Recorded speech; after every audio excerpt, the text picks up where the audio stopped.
Date Master, and yes, we're back again with another banger as promised. So we're gonna get into a different type of subject matter today. I told you I'm gonna crack a gem with this one. We're gonna get into the reverse attraction theory. You can tell, you look at this thumbnail, you see a lot of women, and I believe 3 out of the 4 are single, but all 4 of these women have something in common. And they still have some of their attractiveness, of course, but in their splendor, in their prime, all of these women you see here were bad, gorgeous, beautiful. There were all of these things that men would like to have or would search for now. But like a lot of other people, a lot of other things that people take for granted, a lot of women take their youth for granted. A lot of men take their potential for granted. They take their freedom for granted and they throw it away trying to emulate something they see on social media, something they see on TV, something they see on the internet, something they see that is not truly who and what they are. So they toy around with their freedom and liberties and they crash out. You have these women, they stay on the carousel too long and they get burnt out.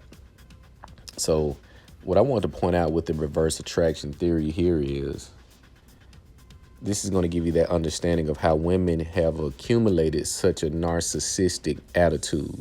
Even in their old age, they still think they're the prize. You had, was it Patti LaBelle? It was someone, I think she's up to late 60s, 70s, talking about dating still. Well, the reverse attraction theory, you notice how you see a lot of, let's say, 6 and 7s, average type chicks, not ugly. Average is not a bad thing, but just average everyday chicks that's in your proximity. Because you look at the everyday working man and woman, they really relate to who they're in the closest proximity with on a daily basis. So you have women that work with you and let's say in a call center environment, in a warehouse environment, in some type of corporate structure, but yet they think they're qualified for those outside of that environment. You see how that works? Even though they don't rub elbows or run into these guys, except for if they can sneak into a party, the VIP on the weekend, they have a friend who's connected, they have an associate who's connected. So vicariously, after every interaction, they gain some type of confidence or some esteem boost because they were around some people of affluence. You notice that? They go out of town, they go here, they come back, totally different person. Because for that small period of time, they were somebody or they were in the midst of somebody's. Now let's play this to how social media works. A lot of women now are getting attention and getting dates via social media. It's not direct contact because people are not really going out in mass to congregate, to link up, to, meet people. When you go to a social setting, a club, a lounge, everyone has their own party. They have their own vibe going on. So it's going to be rare where you see a lot of people approaching different other groups when they already come with the group. And usually that's going to be co-ed, male and female. But from the social media aspect, you're going to see the attitudes of the 6, the 7, and even the 5s display an attitude as if they're a 10. You see how that works? You would even take some of the clips from the Kevin Samuels show where these women who pedestalize themselves, telling themselves, I'm a 10.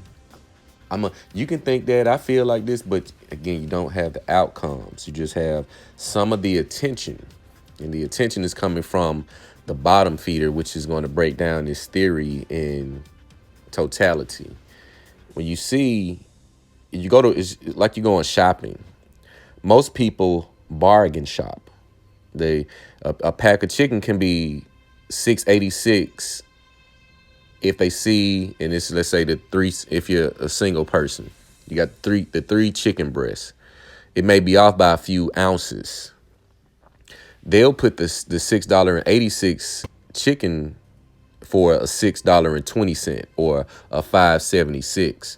So we're always bargain shopping. So a lot of these women who get this attention and get a lot of high traffic don't understand that they're the bargain deal.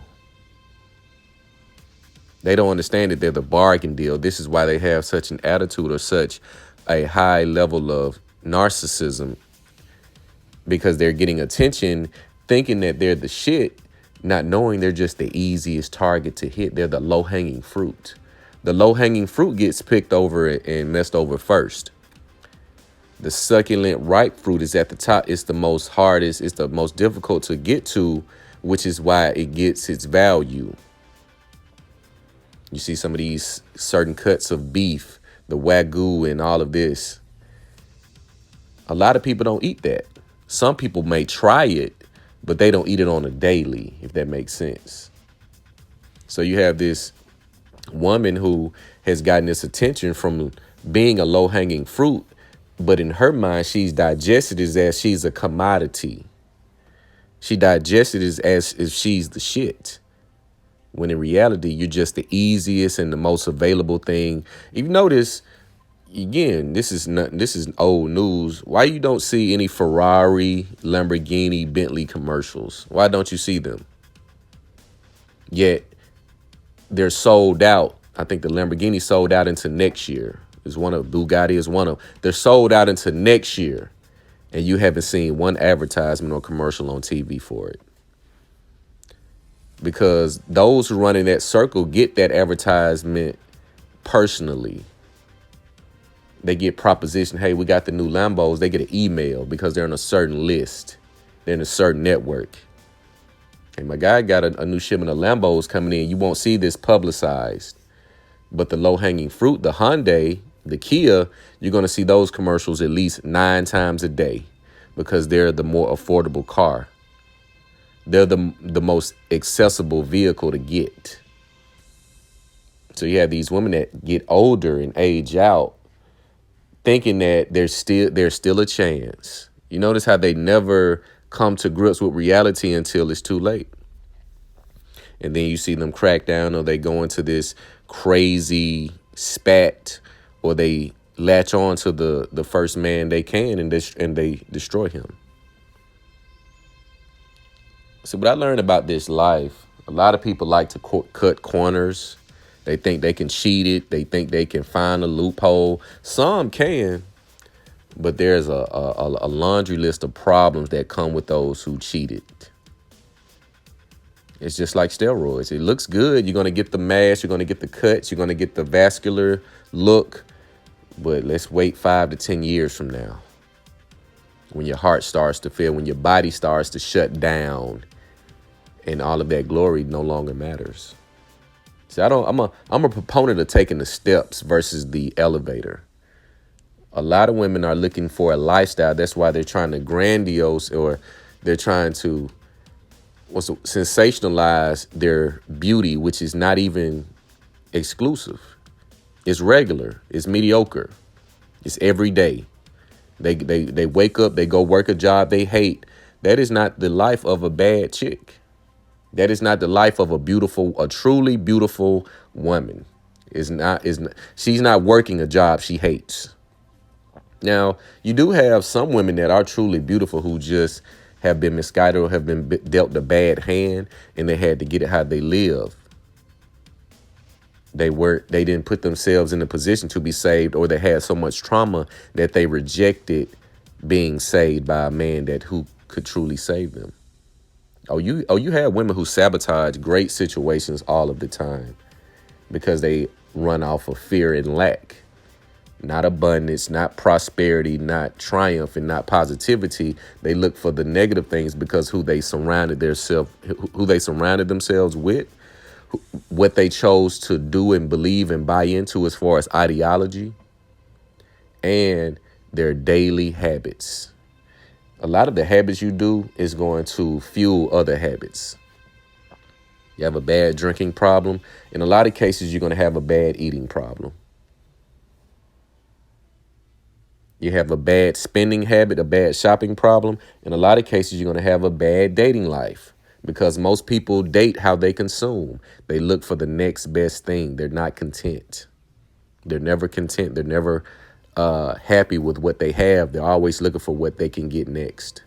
And they do that with their relationships. They'll have a good thing. It gets old because a woman's favorite flavor is new. That's her favorite flavor. You have Tia Mowry, which I'm going to do a video on her. And it's another woman. I think her name is Papini. I forgot her name, but she faked her own kidnapping to cheat. Left her children at daycare, all to fulfill a narcissistic void that she has to feel wanted by a different man or desired sexually by a different man. But I'm going to get into that later. But with this theory, this attraction that women think they have with themselves and with men, that they get these unfiltered DMs, these pictures, etc., they don't understand that it's really offensive to them. It should be offensive to you to get a lot of hits by a lot of different men, because when it's on sale, it's rarely in stock. When certain things go on sale, they sell out just like that. They were waiting for the price to drop because that is the true value of said item. Louis Vuitton, they don't have sales. They don't do discounts. They don't do outlets. If it doesn't sell before the new season comes in, I want to say I came across this information that they destroy the old inventory. They don't sell it. They don't bargain it. I think they either let employees buy it at a certain discount. I think they get a discount, but they don't have any sales or warehouse or going to Ross. So a lot of women are going to age out. They're going to take their beauty for granted, take their youth for granted, because they're getting so many hits now. They think those hits and those likes and comments and DMs are going to consistently come as they get into their 40s, 50s, and even 60s, not knowing that wall awaits. But you guys, let me know what you think about this video. Like, comment, subscribe, hit that notification bell. It is the Date Master.